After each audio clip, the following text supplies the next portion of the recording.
تایبەت دەبێت بە شوێنەوار بە ئەو بابەتی کە ئەمڕۆ بڕیارە باسیکە نوکو کۆتاتەوەر ئەوروپی ئەمریکیەکان لە ماوەی ڕابردوودا یاخۆت دەتوانین بڵین لە ماوەی چەند مانگی ڕابردوودا فۆکسێکی زۆریان لەسەر ناوچە شوێنەوارەکانی هەرێمی کوردستان هەیە کە دێنە ئێرە لەگەڵ لێپرسراوان و بەرپرسانی بەتایبەت بەڕێوەبەرایەتی شوێنەوارەکانی هەرێمی کوردستاندا کۆتە بنەوانێت کە بۆ ئەوەی کە کار بکەن لەسەر ئەو شوێنەوارانی کە لە هەرێمی کوردستاندا هەیە و دوێنێژ لە هەولێر کۆنفرانسێکی هاوپەش لەو بارەیەوە بەڕێوە چووە و بۆ زانیاری زیاتر لەبارەی کۆنفرانسەکە و پێشخستنی هەنگاوەکان لەبارەی شوێنەوارناسیەوە لە ستۆدیۆکانمان لە هەولێر میوانداری بەڕێز دکتۆر عەبدوڵڵا خورشید مامۆستای زانکۆ و بەڕێوەبەری پەیمانگەی شوێنەواری عێراقمان کردووە. دکتۆر سلااوت لێبێ سپاس کە ئەم بەیانیە لەگەڵ ئێمەی دەمێ باس لە کۆنفرانسەکەی دوێنێ بکەین بزانین باسی چیتان کرد لە دواتردا دەچینە سەر گرنگی و تایبەتمەندی ئەم جۆرە کۆنفرانسانە و ئەم هەنگاوانی کە ئێستا سەبارەت بە شوێنەوار لە هەرێمی کوردستاندا دەنرێت.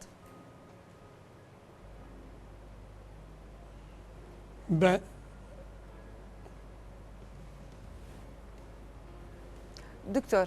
ئەگەر کوێت لەم بەیانی ئێوە و بیسەران و بەڵێجا بەڵێ بەیانی ئێوە و بینەران هەر خۆش و سەلامت بن. زۆر سپاس بۆ میوانداریتان کردم لەم ڕۆژەدا. بەڕێز دوێنێ کۆنفرانسێک بوو، کۆنفرانسێک لە نێوان بەڕێوەبەرایەتی گشتی شوێنەوار و پەیمانگای ئیفپۆی فەڕەنسی کە چەند ساڵێکە بارگای لە قەڵای هەولێر هەیە ڕۆژهەڵات ناسیە. لەم کۆنفرانسەدا بۆ جاری دووەم کە دەکرێتن لە پایتەختی هەرێمی کوردستان لە هەولێر ئامانجەکەی ئەوە بوو کە ئەو تیمانەی لە هەرێمی کوردستاندا کار دەکەن و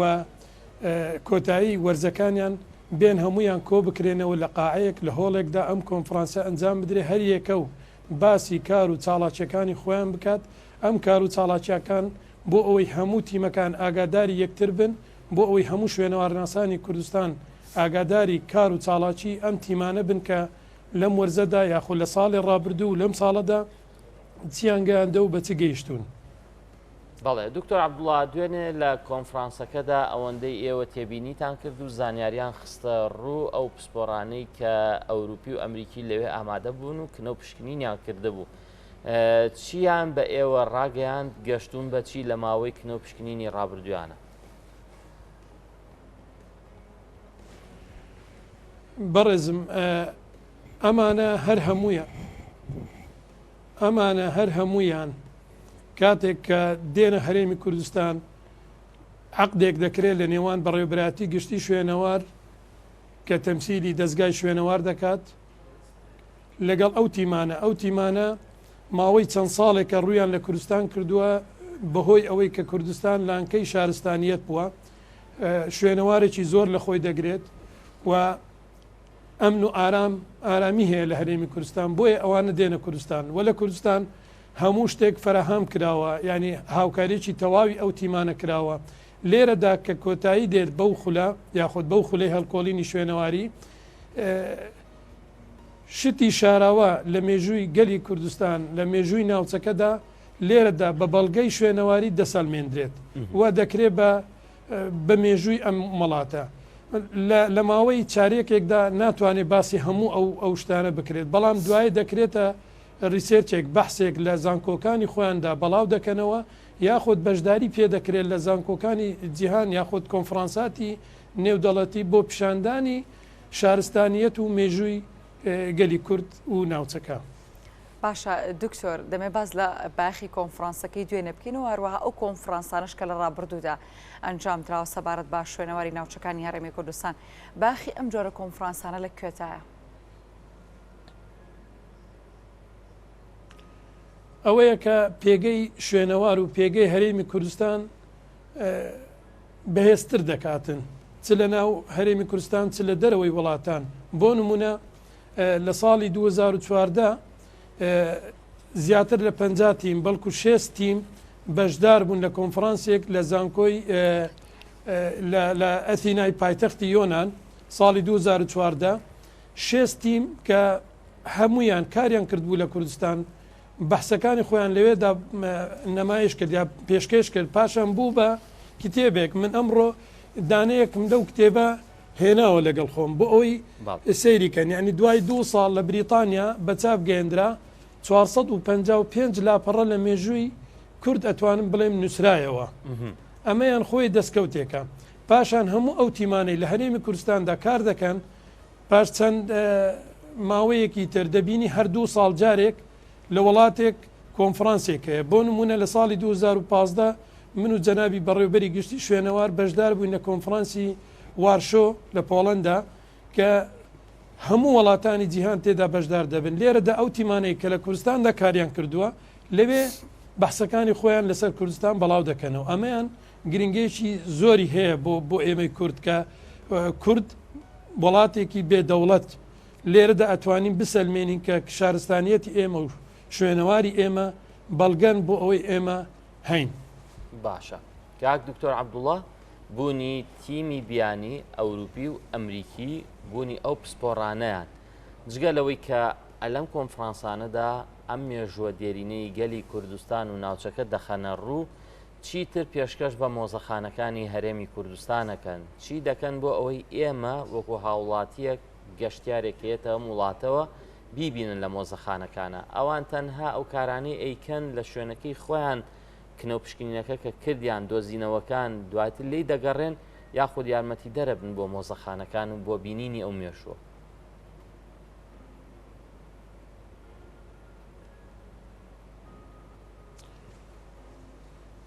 بڵێ خۆی کاتێک کە هەڵکۆلینی شوێنەواری ئەنجام دەدرێت بە هەماهەنگی لە نێوان دوو تیمی کوردستانی و تیمی بیانی ئەو وڵاتانە جا ئەمریکی بیا ئەوروپی بی ئەم پارچە شوێنەواریانە کاتێک لە ئەرزەوە دەردێنرێت دکیومێن دەکرێت تەوسیق دەکرێت هەموو زانیاریەکی لەسەر تۆمار دەکرێت اینجا دەگوازرێتەوە بۆ مۆزەخانە لە مۆزەخانەدا دووبارە لە تاقیگاکان کاری لەسەر دەکرێت ئەوەی پێویست بیت نەمایش دەکرێتن لە یەکێ لە جامخانەکانی مۆزەخانەدا بۆ ئەوەی گەشتیاران کە دێن سەردانی مۆزەخانە دەکەن ئەم پاشماوانەی کە دۆزراوەتەوە لەو شوێنانە بە خەڵکی بناسیێنن بۆ نمونە کاتێک کە تەنقیباتی ساتۆقەڵا کرا ئێستا کە سەردانی مۆزەخانەی شارستانی هەولێر دەکەی دەبینی جەناحێک یاخود شوێنێک تایبەتە بەو پارچانە کاتێک کە تیمی بیانی یۆناان لە گردی نادر لە هەولێر کاریان کرد کاتێک دەچیتە مۆزەخانە ئەم پارچە شوێنەواریانە لەوێردا دەبینی و دەتوانم بڵێم خزمەتێکی تر بە شوێنەوارناسانی ئێمە دەگەینی ئەوەیە کە شوێنەوارناسانی ئێمە تەنها لە پشت مێز و کورسی دانانیشن بەڵکوشان بەشانی ئەوان لەو شوێنانەدا کار دەکەن و گفتوگۆ دەکەن و بیرروڕا دەگۆڕنەوە و معلوماتی لەگەڵ یەکتر دەگۆڕنەوە و سوود لە یەکتر وەردەگرن ینی ناتوانین بڵێن تەنها ئەوەی چاویشین بئیدی هەموو شتێکە نەخێر ئێمە سقەمان بە شوێنەوارناسانی خۆمانەیە ئەتوانین بڵێن گەشتونەتە ئاستێکی وا بەرز کە دەتوانن بەبێ بیانیش کاری خۆیان بکەن هەر بۆ نمونە زانکۆی هاربارد کە یەکەم زانکۆی لەسەر ئاستی جیهاندا بۆ ماوەی 6 ساڵە لە دەشتی هەولێر ڕیپێوی شوێنەواری دەکا تیمەکەی شوێنەوارناسی کوردن و خەڵکی هەولێرن و زۆر بە زیرەکانە کارەکان ئەنجام دەدەن هەر ئەم ساڵە نیوێک لەو تیمە نەگەڕانەوە بەڵکو ئەرکە قورسەکە کەوتە سەرشانی تیمی کوردستانی کە کاریان لە ڕیپێوی شوێنەواری کرد لە هەمان کاتدا لە هەڵکۆلینی شوێنەواریش و لە بۆ نمونە لە هەموو سەکتەرەکانی تر لە نۆژەنکردنەوەیە لە هەڵکۆلینی شوێنەواریە لە ڕیپێوی شوێنەواریە من دلیلێکی تریشتان بۆ دەجێڕمەوە ڕۆژێکیان من و جەنابی بەڕێوبەری گشتی شوێنەوار لە خزمەتی بەڕێز نەوزات هادی محافظی هەولێر پارێزگاری هەولێر بووین جۆیسن ئۆر سەرۆکی تیمی زانکۆی هارڤارد پێ ڕاگەاندین کە بەڵێ من قوتابی ماستێر و دکتۆرا دەهینمە کوردستان بۆ ئەوەی لێرە فێر بن لەسەر دەستی شوێنەوارناسانی کوردستان کە زۆر گەیشتونەتە ئاستێکی باش لە فڕاندنی تارەی درون و لە ڕیپێوکردن و لە کارەکانی تریشدا باشە دکتۆر تۆک و مامۆسایەکی زانکۆ و پسپۆڕێکی شوێنەوارناسی سەرنجت داوە حکومەت تا چەنە گرنگی بە شوێنەواردا لە هەرێمی کوردستان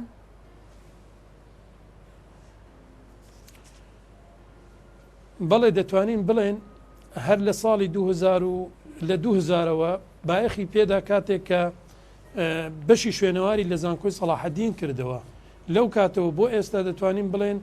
زیاتر لە 700 تا 1000 کەس لەم بەشە دەرچووە دوای ئەوە بکردنەوەی بەشی شوێنەوار لە زانکۆی سلەیمانی ئەمەشیان بووە کارێکی تری حکوومەتی هەرێمی کوردستان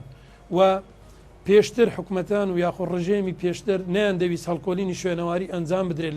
لە کوردستان بۆ ئەوەی مێژووی ئەو وڵاتە یا مێژووی ئەو ناوچەیە بە دەرنەکەوی لە ئێستادا ئێمە شوێنەوارناسانی ئێمە گەشتونە پلەیەکی باش هەم لە ماستێر و دکتۆرا لە وڵاتان بگرە لە ئەمریکا لە ئەوروپا لە ئێران لە مصر لە ئوردن لە سووریا لە هەموو ئەو وڵاتانە شەهادەی بەرزیان بەدەستەوە هێناوە لە کابینەی تازە لە کابینەی نوێمی حکوومەتی هەرێمی کوردستان لە خاڵی 16 جەنابی سەرۆکی حکوومەت ئاماژە بەوە دەکا کە دەبێ بایەق بە شوێنەوار و کەلەپور بدرێ و کراوە بەڵام هێشتان لە توموحی ئێمەدانێ و کوشێنەوار ناس دەمانوێت زیاتر بایەق بەو بارە بدرێتن. باڵێ کاک دکتۆر باست کرد کە لە 2000ەوە ئەم هەنگاوانەی حکوومەت دەستی پێ کردووە کردنەوەی ئەم کۆلێژانە ئەم بەشانە بایەخی زۆری هەیە بۆ ئەوی بە ڕووی جیهاندا هەم لە ڕوویەکی ئەکادیمیەوە بکرێتەوە هەم ئەو کنەوپشکنیانی کاکرێت دەستی کوردیشی تێدا بێت لەبەرەوەی مێژووی باو باپیرانی خۆمانە بەڵام هاوڵاتیان تا چەند هۆشیاریان هەیە بۆ پاراستنی هەم شوێنەوارەکان هەم پاراستنی ناوچە شوێنەوارەکان.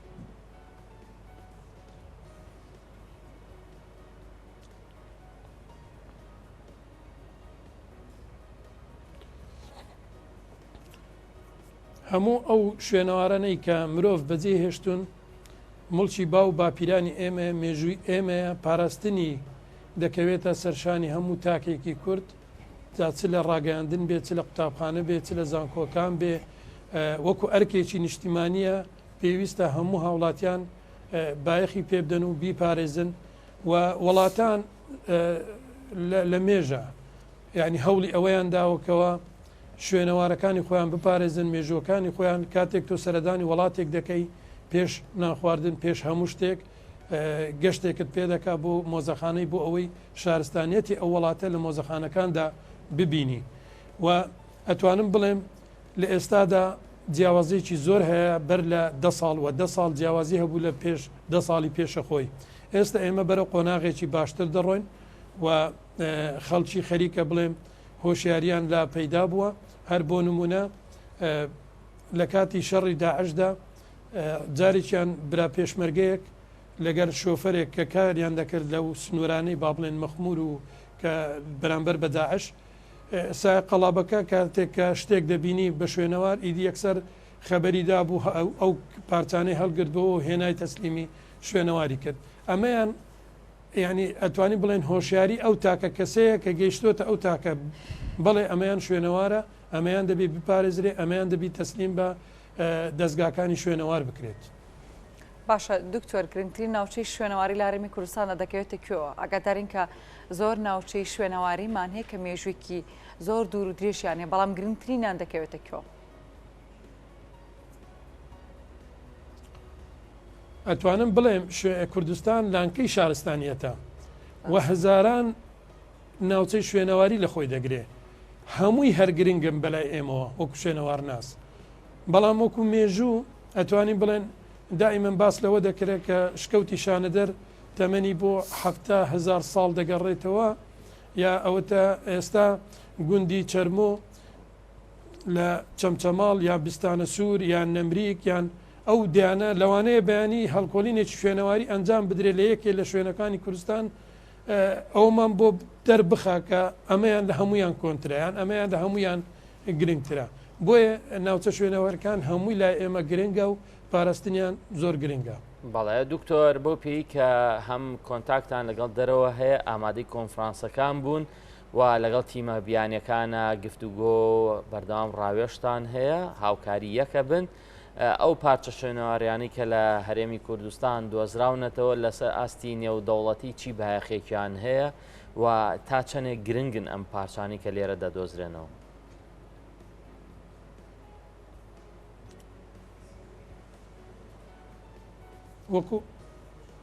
بەڵێ وەکو باسم کرد ئەم پارچانە کە دۆدرێتەوە هەر یەکە و بایەخێکی تایبەتی خۆی هەیە بۆ نمونە لایەنێک لە لایەنە شاراوەکانی مێژووی گەلی کوردستان ئاشکرا دەکات جا ئەگەر گۆزەیەک بێ ئەگەر سەرڕمێک بی ئەگەر پەیکەرێک بی ئەگەر هینێک بی ئەوەی گەمەی منداڵان بی ئەوە خۆی لە خۆیدا باس لە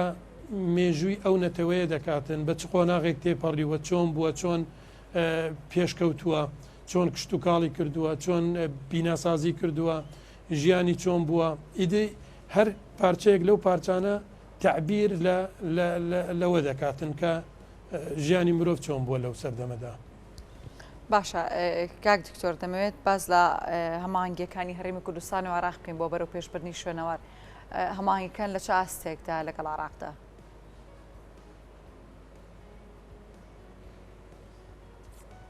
بەڵێ ئێمە وەکو شوێنەوار و نەوت یاسایەکە یاسای شوێنەوار کە دەبێ مرکزی بێت لەگەر حکوومەتی فدرال بەڵام چەند ساڵێکە ئەتوانین بڵێن دابڕانێک هەیە لە نێوان حکوومەتی هەرێمی کوردستان و حکوومەتی بەغدا شتێکی ئەوە تۆ نییە کە تەنها دەتوانم بڵێم لە ساڵی 2009 کاتێک پەیمانگا عراق بۆ پاراستنی شوێنەوار و کەلەپور لە هەولێر کرایەوە بەهۆی ئارامی شاری هەولێر ئەگینە ئەوەش لە هەولێر نەدەکرایەوە لە بەغدا دەکرایەوە پرۆژەیەکی ئەمریکا بوو بۆ ڕاهێنانی کارمەندانی شوێنەوار لەسەر ئاستی هەموو عێراق کە دێنە هەولێر و لە هەولێر میوانداری هەموو ئەو پسپۆرانە دەکرێت لە وڵاتانی ئەمریکا ئەوروپا بۆ هەولێر و پاش ئەوەی کە خولەکانیان تەواو دەبێت دەگەڕێنەوە شارەکانی خۆیان ئەمەیان هەماهەنگیەکمان هەبوو تا ئێستاش بەردەوامە کە ڕاهێنان بە هەموو کەوادری شوێنەوارناسی عراقی دەکرێتن لە بەسڕا بگرێت تا دەگاتە زاخۆ ئەوەی تریان ئەتوانم بڵێم هەندێک جار ئاگامان لێک هەیە لە کۆنفرانسات و بەشداربوونی ئێمە لە کۆنفرانساتی ئەوانی ئەوان لە ئێمە بەڵام وەکو دەسەڵاتی ئەوان بەسەر ئێمەدا ناشکێ و مۆزەخانەکانی خۆمان دەتوانین بڵێن ئستقلالیەتێکی تامی خۆی هەیە هەموو شتێکی شوێنەواری خۆمان ئێستا ئێمە خاوەن یاساین کە لە پەرلەمانی هەرێمی کوردستان دەرچووە و لە یاسایەکەدا هەموو ئەم خاڵانە دیاری کراوە. زۆر جاریش هەوڵمان داوە کە هەماهەنگ بین بە حکمی ئەوەی شوێنەوار مڵکی نەتەوایەتیە تەنها مڵکی تاکە کەس نییە مڵکی قەومیەتێک نییە بەڵکو هی هەمووانە هەر ئەوەشە کە جیهان دێتە سەرخەت و هەموو تیمە بیانیەکان کە دێنە کوردستان بەیەکەوە کار دەکەن و هەموو شوێنەوارناسانی کوردستان بەیەکەوە لە زاخ و تاخانەقین بەیەکەوە کار دەکەن هیچ کاتێک کاری حزبی تەسک تەسیراتی خۆی نەبووە چ لەسەر عێراق چ لەسەر هەرێمی کوردستان لە ڕووی شوێنەوارەوە. زۆر باشە بەڕێز دکتۆر عەبدوڵڵا خورشید بۆ نمونە قەڵای هەولێر ببوورە فەرموو ببوورە بەس دەمیست ئەوە ئاماژە پێ بکەم کاتێک قەڵای هەولێر کە داخلی لایحەی توراسی عالەمی بوو لە 2014 بەڵێ ئێمە هەماهەنگ بووین لەگەر بەغدا کە بەغدا مەلەفی قەڵای هەولێری بەرز کردەوە بۆ یونسکۆ لە ڕێگای ئەوانەوە بوو و ئێستا ئەگەر بمانەوێت هەر شوێنێک لە شوێنەوارەکانی کوردستان کاری لەسەر بکەین و داخلی لایحەی توراسی عالەمی بکەین دەبێت لە ڕێگای حکوومەتی فیدرالی مرکزی بێت. دەستخۆش دکتۆر عەبدوڵڵا خورشید مامۆستای زانکۆ بەڕێوەبەری پەیمانگای شوێنەواری عێراقی کە ڕاستەوخۆ لە ستۆدیۆکانمان لە هەولێرەوە لەگەڵمانە بووی سوپاس ماندوو نەبیت.